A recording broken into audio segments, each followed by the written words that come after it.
नमस्कार दोस्तों, मैं आप सबकी दोस्त रीना एक नई कहानी लेकर आपके सामने प्रस्तुत हूँ। कहानी का शीर्षक है गणेश जी का जन्म और उनकी बुद्धिमानी। बहुत समय पहले कैलाश पर्वत पर भगवान शिव और माता पार्वती का निवास था। एक दिन माता पार्वती स्नान करने के लिए गईं और उन्होंने अपनी रक्षा के लिए अपने शरीर के उपटन से एक छोटे से लड़के की मूर्ति बनाई। उस मूर्ति में प्राण डालकर उन्होंने उसे अपना पुत्र बना लिया। यह बालक गणेश थे। माता पार्वती ने गणेश जी को निर्देश दिया कि वह द्वार पर खड़े रहें और किसी को भी अंदर न आने दें। उसी समय भगवान शिव घर लौटे। जब उन्होंने देखा कि द्वार पर एक छोटा सा लड़का खड़ा है तो उन्होंने अंदर जाने की कोशिश की, लेकिन गणेश जी ने उन्हें रोक दिया। गणेश जी नहीं जानते थे कि यह भगवान शिव हैं और उन्होंने अपनी माता के आदेश का पालन करते हुए भगवान शिव को द्वार के अंदर जाने से मना कर दिया। भगवान शिव ने कई बार उन्हें समझाने की कोशिश की, लेकिन गणेश जी टस से मस नहीं हुए। भगवान शिव को क्रोध आ गया और उन्होंने सेना को बुलाकर गणेश जी को रास्ते से हटाने का आदेश दिया।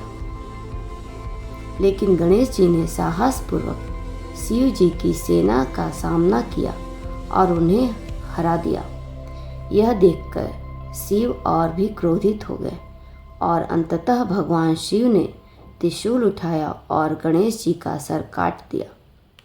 माता पार्वती को यह बात का जब पता चला तो वह अत्यंत दुखी हो गई और उन्होंने विलाप करना शुरू कर दिया। उनकी पीड़ा देखकर भगवान शिव ने उन्हें शांत करने का प्रयास किया, लेकिन माता पार्वती ने साफ शब्दों में कहा कि वे अपने पुत्र को वापस चाहती हैं। भगवान शिव ने तब गणेश जी के जीवन को पुनः स्थापित करने का वादा किया। भगवान शिव ने अपने अनुचरों को आदेश दिया कि वह किसी जीवित प्राणी का सर लाए, लेकिन वह सिर केवल उत्तर दिशा की ओर मुंह करके सोए हुए जीव का होना चाहिए। उनके अनुचर एक हाथी के बच्चे का सर लेकर आए और भगवान शिव ने वह सिर गणेश जी के धड़ पर लगाकर उन्हें पुनः जीवित कर दिया। इस प्रकार गणेश जी का जन्म हुआ और वह हाथी के मुख वाले देवता बन गए। गणेश जी की वापसी के बाद सभी देवताओं ने गणेश जी की बुद्धिमानी, साहस और भक्ति को देखते हुए उन्हें प्रथम पूज्य का स्थान प्रदान किया।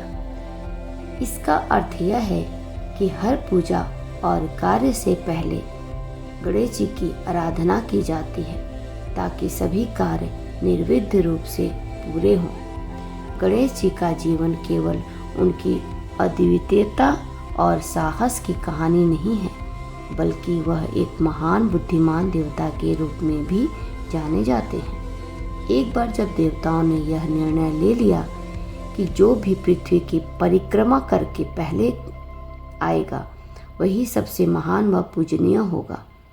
भगवान कार्तिकेय और गणेश जी दोनों ने इस प्रतियोगिता में भाग लिया। भगवान कार्तिकेय अपनी तेज गति वाले मोर पर सवार होकर पृथ्वी की परिक्रमा करने निकल पड़े, जबकि गणेश जी ने एक अलग रास्ता चुना। गणेश जी ने अपने माता और पिता भगवान शिव और पार्वती की 3 परिक्रमा की और कहा, मेरे लिए माता पिता ही पूरी दुनिया है। इनकी परिक्रमा करना ही पृथ्वी की परिक्रमा करने के समान है। इस प्रकार गणेश जी की बुद्धिमानी ने उन्हें सबसे पूजनीय व महान बना दिया। इस कहानी से हमें यह सीखने को मिलता है कि सच्ची भक्ति और बुद्धिमानी से हर चुनौती को पार किया जा सकता है। गणेश जी, जिन्हें विघ्नहर्ता कहा जाता है, वह हमारे जीवन के सभी बाधाओं को दूर करने और हमें सही मार्ग पर चलने का मार्गदर्शन करते हैं। गणेश चतुर्थी पर हम गणेश जी की पूजा करते हैं और उनका आशीर्वाद मांगते हैं कि हमारे सभी कार्य सफलतापूर्वक पूर्ण करें और जीवन के हर मोड़ पर हमें बुद्धिमानी से निर्णय लेने की शक्ति दे। धन्यवाद। आपको ये कहानी पसंद आई है तो वीडियो को लाइक कीजिए, शेयर कीजिए, चैनल को सब्सक्राइब कीजिए और बेल आइकॉन को दबा दीजिए ताकि आपको आने वाली कहानियों का नोटिफिकेशन मिलता रहे। नमस्कार।